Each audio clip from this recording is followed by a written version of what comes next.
नमस्ते फ्रेंड्स, मैं doctor Sameer Deshmukh, Shri speciality homeopathic और एक्यूपंक्चर क्लिनिक में आप सबका स्वागत है। आज हमारी चर्चा का विषय है गाउट, गठिया या गठियावाद। इसे ही हम यूरिक एसिड का बढ़ना भी कहते हैं। दोस्तों, गठियावाद ये एक वात का प्रकार है जिसमें शरीर के हर जॉइंट्स में या जोड़ों में गांठें सी बन जाती है। ये गांठें शरीर में खून में यूरिक एसिड नाम का एक द्रव या केमिकल बढ़ने के वजह से बनती है। तो जानते हैं गाउट यानी क्या। गाउट यानी हमारे बॉडी का मेटाबॉलिज्म या चयापचय बिगड़ने के वजह से, प्रोटीन मेटाबॉलिज्म में बिगाड़ होने के वजह से या प्यूरिन रिच डाइट ज़्यादा खाने की वजह से शरीर में ज़्यादा प्रमाण में यूरिक एसिड का प्रमाण बढ़ जाता है और वो यूरिक एसिड हमारे शरीर के जॉइंट्स में या जोड़ों में, छोटे जोड़ों में, बड़े जोड़ों में क्रिस्टल के फॉर्म में, क्षार के स्वरूप में बैठ जाते हैं, जमा हो जाते हैं और वहाँ गांठें बनती है और उसमें दर्द शुरू हो जाता है। इसी को हम गाउट या गठियावाद या गठिया के नाम से जानते हैं। दोस्तों, यूरिक एसिड ये एक केमिकल वेस्ट बॉडी में बनता है जो कुछ लेवल में बॉडी में रहना फ़ायदेमंद होता है, लेकिन अगर उसकी लेवल बॉडी में हद से ज़्यादा बढ़ जाती है तो बॉडी में समस्याएं उत्पन्न होती है। उसमें से गाउट ये एक पहली समस्या है और यूरिक एसिड से यूरिक एसिड स्टोन किडनी में हो सकते हैं। दोस्तों, ये यूरिक एसिड प्रोटीन के मेटाबॉलिज्म में डिस्टर्बेंस की वजह से शरीर में ज़्यादातर बनता है, या फिर यूरिक एसिड जो शरीर में रेगुलरली बनता है वो शरीर से सीक्रेट यानी बाहर किडनी से नहीं फेंका जाता है और शरीर में जमा रहता है, और उसके वजह से भी गाउट की समस्या को हमें फेस करना पड़ता है।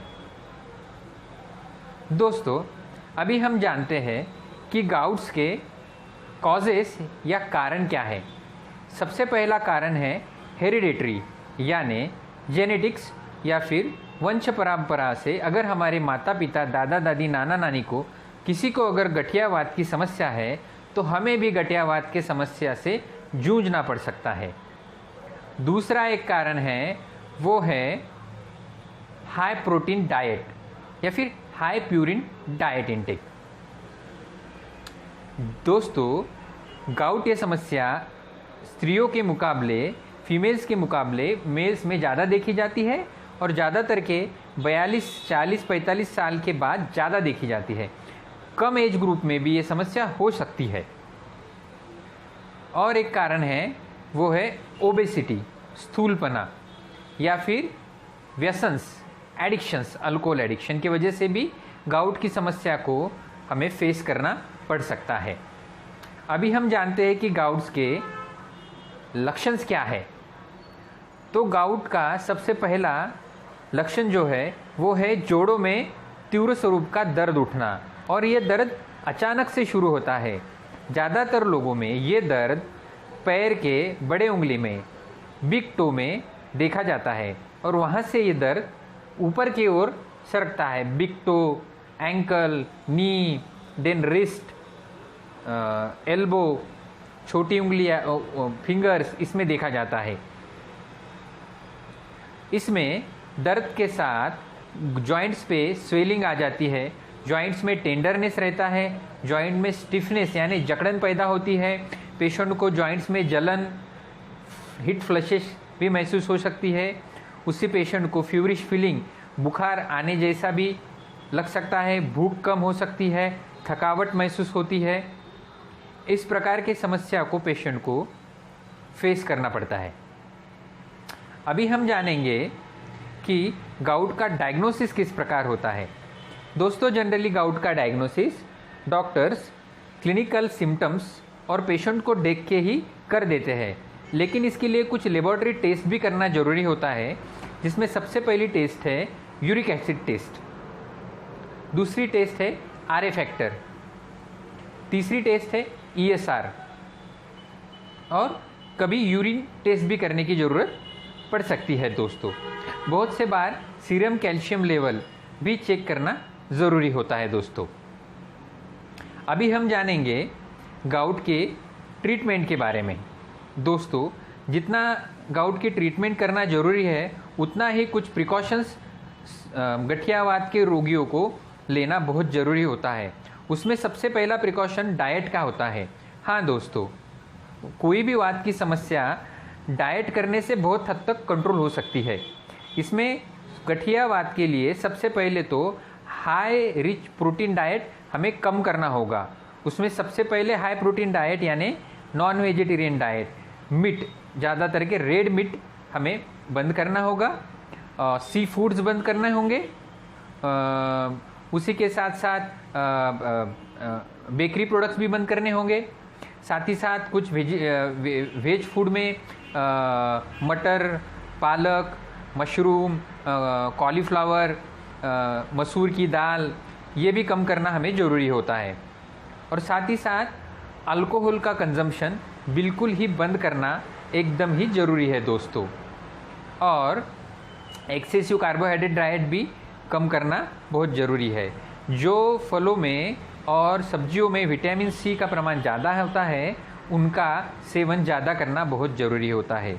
और साथ ही साथ शक्कर का प्रमाण, शुगर का प्रमाण भी कम करना होता है। शुगर के जगह जैगरी यानी गुड़ का इस्तेमाल करना फ़ायदेमंद होता है। अभी हम जानेंगे कि इसका ट्रीटमेंट क्या है। दोस्तों, अलाइड साइंस में या एलोपैथी में इसके लिए कोई परमानेंट सॉल्यूशन नहीं है। कुछ पेन किलर्स के साथ कुछ यूरिक एसिड कम करने की दवाई दी जाती है, लेकिन इसमें ऐसा कोई प्राकृतिक या परमानेंट हल देखा नहीं गया है। इसमें होम्योपैथी में बहुत ही अच्छा प्राकृतिक और नेचुरल और कंप्लीट ऐसा सॉल्यूशन उपलब्ध है दोस्तों। वैसे तो होम्योपैथी में गाउट के लिए काफ़ी सारी मेडिसिन्स या औषधियाँ उपलब्ध है, लेकिन आज हम यहाँ पे कुछ थेरापेटिक्स और टॉप होम्योपैथिक मेडिसिन्स के बारे में चर्चा करेंगे, जो हर किसी फिजिशियन के क्लिनिक में ज़्यादा से ज़्यादा इस्तेमाल की जाती है। दोस्तों, मेरे आपसे एक गुजारिश है कि अगर आपको गठियावात की समस्या है, तो आप किसी अच्छे होम्योपैथिक डॉक्टर से परामर्श लेकर ही दवाई करना उचित होगा। आप घर पे या मन से दवाई लेने की कोशिश करना टालिए, ठीक है। अभी हम जानेंगे कि इसके सबसे पहली और बेस्ट मेडिसिन कौन सी है। अगर गठियावात की समस्या बड़े अंगूठे में पैर के बिग टो में शुरू होके हिल में तलपाव में पहुंचती है और वहाँ पे टेंडरनेस, पेन और धक्का लगने से अगर दर्द बढ़ता है, तो ऐसे कंडीशन में कोल्चिकम 30 ये मेडिसिन बहुत ही उपयुक्त है। ये मेडिसिन 30 पोटेंसी में ग्लोब्यूल्स फॉर्म में दिन में 2 बार या 3 बार ली जा सकती है। अगर पेशेंट को गठियावात की समस्या रिस्ट में या फिर नी जॉइंट में, घुटनों में अगर पाई जाती है, घुटनों में दर्द, स्वेलिंग, रिस्ट में दर्द और स्वेलिंग अगर है और धक्का लगने से अगर तकलीफ बढ़ती है, तो एसिड बेंज ये दवाई 30 पोटेंसी में ग्लोब्यूल्स फॉर्म में 4 ग्लोब्यूल्स दिन में 2 से 3 बार हम ले सकते हैं। बेंजोइक एसिड में एक और लक्षण पाया जाता है कि वो उस पेशेंट की पेशाब बहुत ही ज़्यादा बदबूदार होती है दोस्तों। अगर गठियावात की समस्या हमारे उंगलियों में, पैर की उंगलियों में, तलपाव में और एंकल जॉइंट में अगर होती है और पेशेंट को दर्द महसूस होता है, और वो दर्द अगर पेशेंट को नीचे के जॉइंट से खिसकते खिसकते ऊपर के जॉइंट्स में आता है और उसको गर्म शेक से अगर दर्द बढ़ता है, तो ऐसे कंडीशन में लीडमपाल ये दवाई 30 पोटेंसी में 4 ग्लोब्यूल्स दिन में 2 से 3 बार लेने से बहुत ही अच्छी राहत और पेन रिलीफ पेशेंट को मिलता है दोस्तों।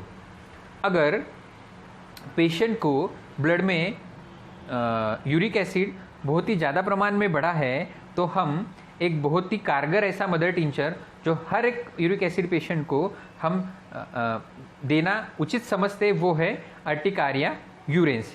ये मदर टिंचर 10 से 15 बूंद आधे कप पानी में दिन में 2 से 3 बार पेशेंट को देने से काफ़ी अच्छा लाभ देखा गया है। उसी के साथ साथ और एक मदर टिंचर जो काफ़ी असरदार पाया जाता है वो है बर्बरिस वल्गैरिस क्यू। ये भी मदर टिंचर बहुत ही बेस्ट रिजल्ट देता है। यूरिक एसिड अगर बढ़ा है और गाउट की या गठियावात की समस्या है, और साथ ही साथ पेशेंट को अगर किडनी स्टोन है और किडनी स्टोन अगर लेफ्ट साइड में है तो ये एक मेडिसिन रामबाण मेडिसिन वो उस पेशेंट में पाई गई है दोस्तों। इसका रिजल्ट 100% आने की गारंटी है। साथ ही साथ अगर पेशेंट को सीधे हाथ में किडनी स्टोन है और उसको गठियावात की समस्या है तो ऐसे कंडीशन में लाइकोपोडियम ये दवाई 30 पोटेंसी में 4 ग्लोब्यूल्स दिन में 2 या 3 बार देने से लाभ होता है। अगर लाभ नहीं होता है तो वही मेडिसिन 200 पोटेंसी में या 1M पोटेंसी में हफ्ते में एक बार या 15 दिन में एक बार देने से भी लाभ देखा गया है दोस्तों। उसी के साथ साथ अगर पेशेंट को गठियावात की समस्या एल्बो जॉइंट में अगर है और पेशेंट को दर्द महसूस होता है तो कॉस्टिकम 30 ये दवाई 30 पोटेंसी में 4 ग्लोब्यूल्स दिन में 2 से 3 बार देने से काफ़ी अच्छी राहत महसूस होती है दोस्तों मुझे अपेक्षा है कि आपको मेरा ये वीडियो पसंद आया होगा। अगर आपको ये वीडियो पसंद आया है तो आप मेरे वीडियो को ज़रूर लाइक कीजिए और मेरे चैनल को सब्सक्राइब कीजिए। ये वीडियो को ज़्यादा से ज़्यादा लोगों को शेयर कीजिए और इसी प्रकार के नए नए हेल्थ रिलेटेड टॉपिक देखने के लिए बेल आइकॉन को दबाना ना भूलिए ताकि मेरे हर वीडियो के बारे में आप हमेशा के लिए अपडेट रहे दोस्तों।